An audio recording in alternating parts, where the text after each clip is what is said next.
Hello everybody, myself Amit Chaudhary, your mathematics teacher. So today we are going to discuss basic geometry, the next part 2. First of all, we are going to discuss the parallel lines.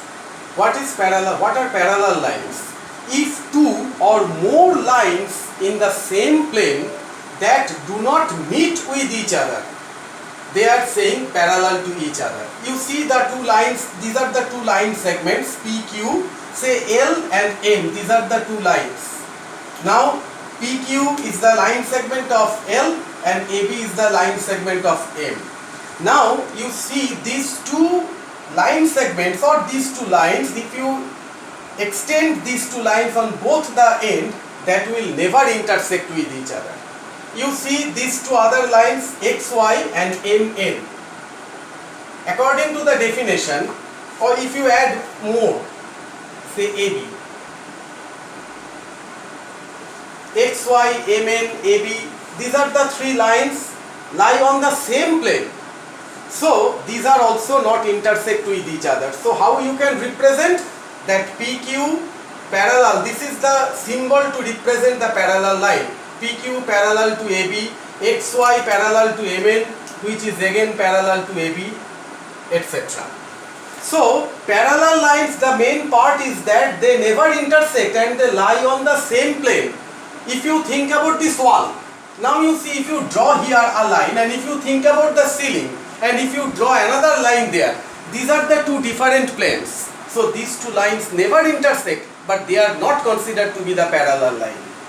Next is that the collinear points. 3 or more points, not 2.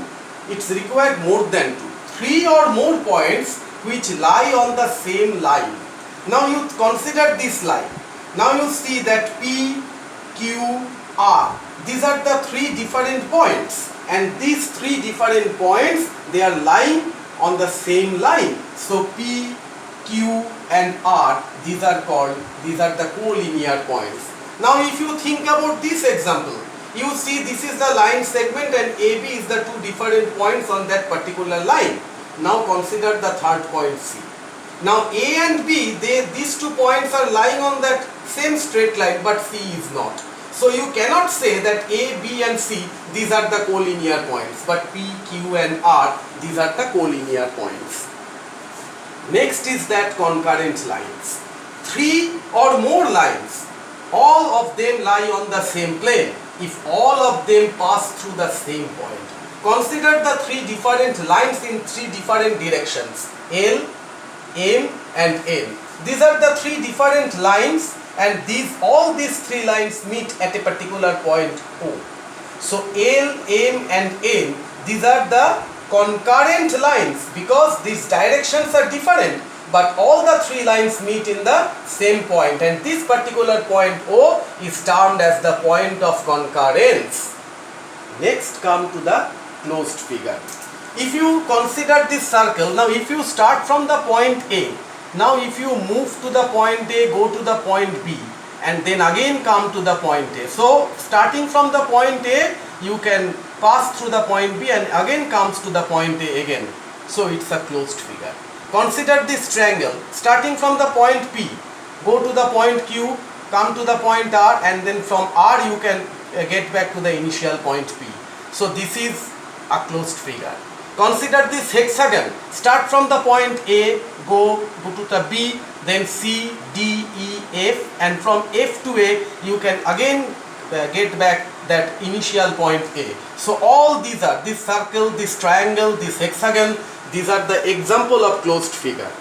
But the open figure, consider these 2 figures. Starting from the point A, go to the point B, but you cannot never get back the point A from this point from point B. So it's an example of open figure.